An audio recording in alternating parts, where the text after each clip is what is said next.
I want to start with the simple truth that's been on my mind lately, that we can name truth without having to qualify it. We are dynamic and life moves in seasons, in layers, and in quiet shifts that don't always announce themselves. I'm in an era like many of you where we may be noticing a sharper shift.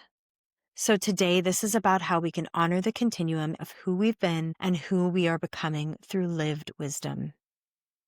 Welcome to the first episode of Woman Wiser. I'm your host, Sikin, and this is The Quiet Reckoning.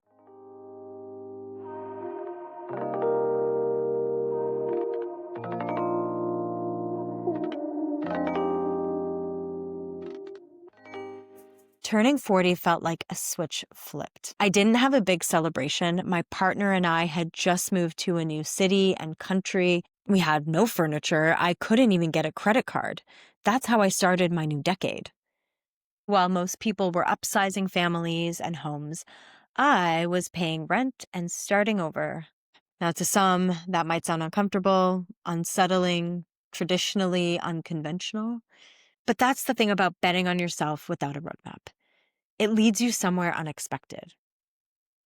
I've always been someone who embraces that. Because here's the thing. Age doesn't hand you a roadmap. You build the roadmap. Change can be disorienting, even when we opt in by choice. For a long time, I had a familiar space to call my own, and I knew at least what was coming the next day or who I was going to see that weekend. But suddenly, I was eating takeout on the floor of an empty apartment, more like what you would expect from yourself at 25 instead of 40. I had a couple of friends in my new city, but no real plans other than my workday. It was a bit of a void, to be honest, with the two massive life shifts happening in tandem. And at the start, I often felt a hollowness around where my identity had previously lived. It felt like I had to devour everything to prove to myself that I was still really here, breathing, existing somewhere other than my laptop. So yes, 40 was revealing because I was memorializing it so differently than I expected. I was shaking things up, and yet I was living the same unscripted version of myself. This time learning about how I adapted in a much bigger space of unknown than I was used to previously. As I metabolized that, the image of myself in this new space started to feel refreshing. I found myself asking, where do these expectations I'm assuming even come from? Why do they feel so real if they are not even my own lived experience? So what was your transition to 40 like? Was it what you expected?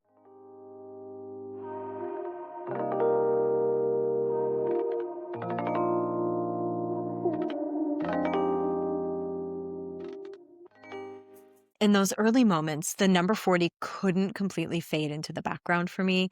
I still had so much I wanted to do, things I'd started and left unfinished, and I really started to rummage around to locate the severed pieces of myself and get the suture kit out, start sewing the pieces back together. But even with the desire to do that, there was this innate pause. The energy to act wasn't coming naturally to me, and something really needed to be liberated inside me before I moved forward. Then the narrative crept in. You've peaked. Your glory days are behind you. You're too far gone from getting them back. What did that even mean? I knew I didn't want to go backwards. I sensed something ahead, but I couldn't see it clearly. On the surface, it felt like failure, like a setback. Yet the ease of releasing myself from the production and performance of it all, from proving myself, felt far more palatable. I had become apathetic to a point to the things that had historically brought me to life. So maybe it's okay to feel disconnected from yourself for a time. We shift and shed in life, and stepping into 40 was not meant to be a return. It was a reckoning.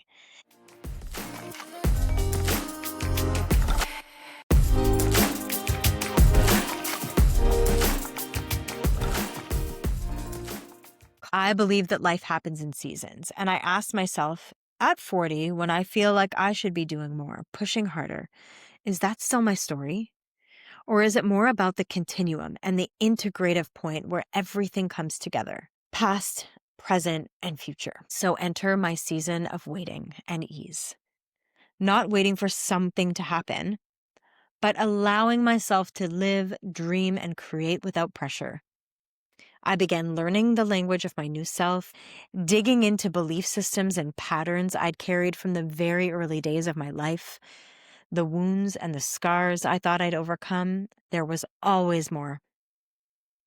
Someone wise once told me that tension and anxiety are our body's way of protecting itself.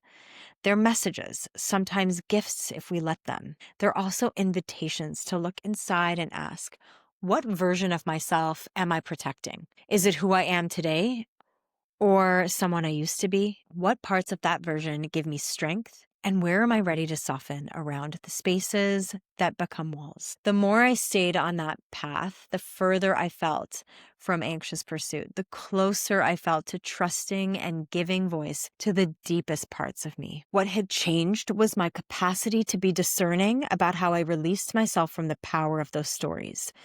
Stories of suffering, guilt, discomfort from the people and the moments that made me shrink myself, erase me, silence me, and the shame of letting them. There was power in naming those pieces for myself and in illuminated boundaries I had placed instinctively and in some cases even reactively. I started to question whether they were a buffer, a placeholder, or whether I was really using them to thrive. If boundaries is something that feels like a theme for you right now, or maybe it's adapting your output to the energy you want to give, think through the why. Really take time to claim or reclaim those choices. By having agency over how and why I chose those boundaries, I naturally started to soften around the guilt I didn't even realize I was feeling for putting them there in the first place. In the instance where we do have a choice, why do we always feel guilty for saying, you get this much of me because that's all I have to give?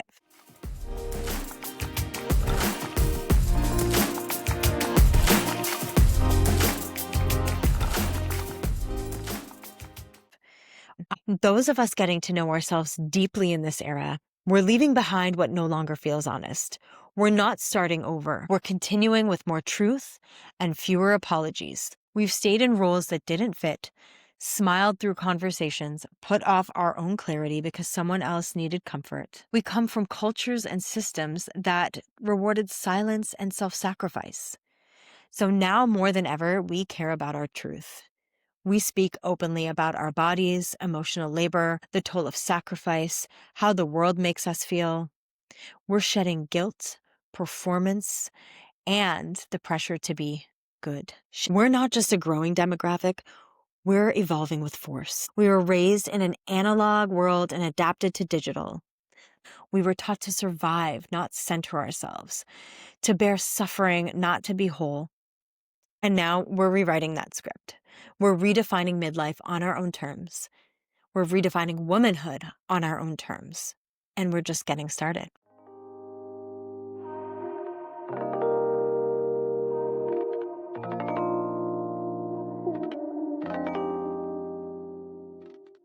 Thank you for listening to Woman Wiser. Follow along for bi-weekly episode drops. And remember, real power isn't loud, it's lived.